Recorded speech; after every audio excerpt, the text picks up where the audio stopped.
What you're about to hear is a story that existed before fear itself. In the heart of Victorian England, behind walls draped in velvet and silence, there was a mirror, and whoever looked too long never looked the same again. London, 1862. Fog swallowed the cobblestone streets that night. Gas lamps flickered through the mist like dying souls. Inside the abandoned Hollingworth Manor, a pair of footsteps echoed, slow, hesitant, almost trembling. Thomas Bell, a young servant sent to clear the estate, moved through the parlor with a trembling lantern. The house had been empty for nearly 40 years, ever since the family vanished without explanation. He didn't know why, but something in the air felt heavy, like it was watching him. And then he saw it. At the far end of the hall, covered in a thick white sheet, stood a tall object. Too human-shaped to be furniture, too still to be alive. He pulled the sheet away. The mirror stood nearly 7 feet tall, framed in black oak, twisted with carvings that looked like faces. Dozens of them, faded, screaming, frozen in the wood. He took a step closer. His reflection looked fine. But when he moved his hand, the reflection didn't. The mirror's first victim. A sound, a faint whisper, brushed against his ear. "Stay with me." He spun around. Nothing. Only the hollow groan of the manor's wooden beams. But when he looked back into the glass, the reflection was smiling. Thomas wasn't. His breath caught. The reflection's mouth opened, wide, too wide, until its jaw cracked like breaking bones. And then the lantern went out. The next morning, the police found the parlor door locked from the inside. Thomas was gone. All that remained was the mirror and a faint handprint pressed into the inside of the glass. Weeks later, the manor was auctioned. Among the items sold was an antique mirror of unknown origin. It was purchased by an Edward Pell, a London art collector, who would soon discover that reflections are not always what they seem. And if you're a lover of global horror and legends from around the world, subscribe now and join our terrifying family, because this story has only just begun. They say a mirror shows the truth, but this one showed something else, something alive inside the glass. Edward Pell's house, London, 1862. Edward Pell was a respected art collector, a man who prided himself on owning the rare and the forgotten. But the mirror from Hollingworth Manor wasn't like anything he had ever seen before. It was magnificent, elegant, dark, and carved with impossible detail. He placed it in his study, across from the fireplace where it caught every flicker of flame. The reflection shimmered unnaturally, as though something breathed beneath the surface of the glass. His wife, Margaret, refused to enter the room after sunset. She said the air in there whispered her name. Edward laughed it off at first, but every night after that, as he worked, he began to feel a pulse, soft, rhythmic, as if the mirror had a heartbeat, the whispering glass. One evening, Edward noticed something strange. In the reflection behind him, a shadow moved, slow, graceful, but when he turned, the room was empty. He leaned closer, inspecting the frame, the carvings, the sheen of the mirror surface. Then he froze. In the reflection, he saw his own back, and behind it a woman, pale, veiled, standing silently. He spun around, nothing. Only the faint smell of burned wood and the whisper of fabric moving somewhere too close. "Edward," a whisper, soft, female, right by his ear.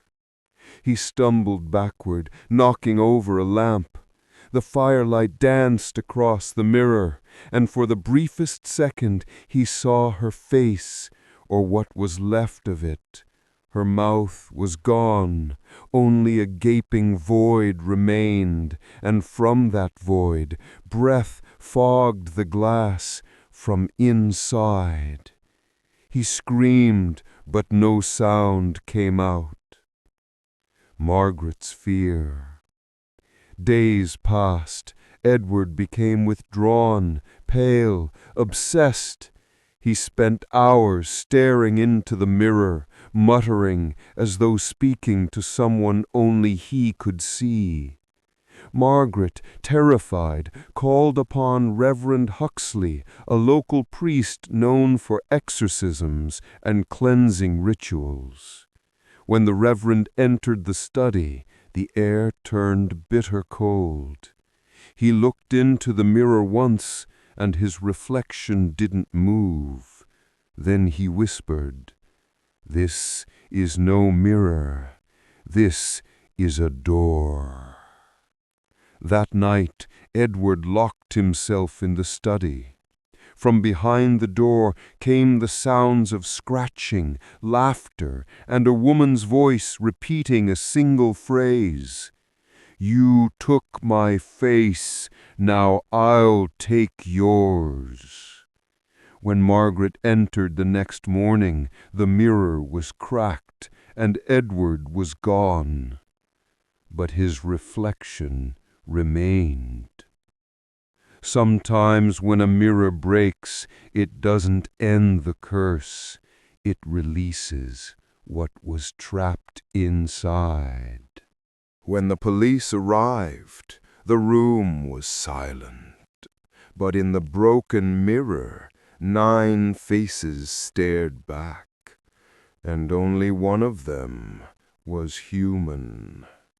It was February 14th, 1862, when Inspector Jonathan Wren of Scotland Yard stepped into the Pell residence. The house smelled of damp ash and old perfume, a haunting blend of something alive and something long dead. Margaret sat trembling by the staircase, whispering the same words again and again. "He's still here. Edward's still here, in the mirror." The inspector frowned, making his way into the study. There it stood, the infamous mirror, cracked, black veins spreading across its surface like frozen lightning. Yet despite the damage, it still reflected, but wrong. The room it showed didn't match reality. The fireplace was cold, but in the reflection, flames roared. And there, in the far corner, a man stood, silent, motionless, watching.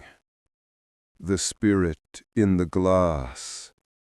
Inspector Wren brought in a photographer, Mr. Hughes, to document the crime scene. When the flash went off, the glass glimmered, and on the printed plate, the image revealed 3 people: Margaret, Inspector Wren, and a third figure standing behind them, with no eyes, just a wide black smear where a face should have been. The photographer refused to stay another minute. He packed up trembling and swore to never touch that film again. Wren stayed, determined to understand.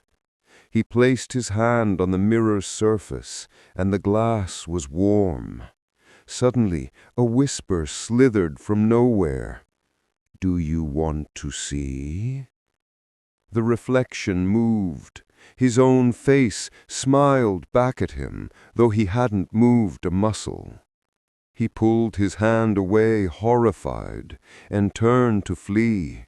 But when he looked around, he wasn't in the study anymore. The air was heavy, thick, and the firelight flickered dimly. He was inside the reflection. The origin of the mirror. Margaret's diary, found days later, revealed the truth. The mirror was forged in 1720 by a craftsman named Silas Renford, a man accused of witchcraft and necromancy. They said he wanted to preserve beauty, to steal it before it faded. He performed a ritual using silver mixed with human ashes, creating a glass that didn't just reflect light, but trapped souls. Every owner of that mirror had vanished. Every disappearance followed the same pattern. The body gone, but the reflection remaining. The church ordered the mirror sealed in lead and buried. But when Hollingsworth Manor burned in 1856, the mirror was rediscovered and sold to Edward Pell by mistake. The mirror calls again. As Inspector Wren wandered through that mirrored realm, he saw them, dozens of faces pressed against invisible glass, screaming silently, each one twisted, broken, eyes wide with eternal terror. In the center stood Edward Pell, holding out his hand. "Join me," his voice echoing like wind through a coffin. "It's so quiet here." Wren ran, but there was no door, no way out. The walls bled reflections. Everywhere he looked, himself distorted, smiling, whispering, "You can't run from what you are." Back in the real world, Margaret watched as the mirror's cracks began to close. The reflection of her husband appeared beside the inspector, both of them reaching for her. And then the glass went still, perfect again, smooth, silent. When you stare long enough into your reflection, something on the other side starts staring back. They said the mirror was safe, sealed in glass, locked behind steel. But when the night guard checked the footage, the reflection was gone, and something was walking down the hall. The Museum of Cursed Objects. London, November 2nd, 1937. Rain drummed softly on the roof of the British Museum's West Wing. Inside, a new exhibition opened, The Shadows of Victorian England. Among the relics, dolls without eyes, letters written in blood, and at the far end of the corridor, a black-draped mirror labeled Item Number 47, the Pell Mirror, 1862. Recovered from the ashes of Hollingsworth Manor, owner unknown. The curator, Mr. Thomas Gallo, stood before it proudly. But as the cloth lifted, the crowd fell silent. The mirror gleamed, flawless, yet somehow alive. For a moment, Thomas thought he saw movement behind the glass, as if someone inside the reflection had taken a breath. The night watchman. That night, only one guard remained, Alfred Hale, a quiet man who loved crossword puzzles and old radio shows. Around midnight, he noticed something strange on the surveillance feed. One of the exhibits had changed. In the camera, the Pell mirror no longer reflected the corridor. It showed a room, a Victorian study, faintly lit, a fireplace flickering in the corner. Curious and foolish, Alfred walked down the corridor, flashlight trembling. He stopped in front of the mirror. The reflection was not his. "Who's there?" he whispered. The light flickered, and in that instant he saw it, his own reflection smiling, but he wasn't. He stumbled backward, but the reflection stayed still, grinning. Then it stepped forward. Glass cracked, not from outside, but from within. A black, thin hand pressed through the surface, followed by a face, smooth, silver, and featureless, like melted wax, trying to imitate a human. The escape of the reflection. By morning, Alfred Hale was gone. The only thing left was his uniform, neatly folded on the floor, and the mirror, once again perfect, except for a faint breath mark on the inside. Security footage showed nothing, only static, and at 2:43 a.m. the faint echo of footsteps walking away from the camera.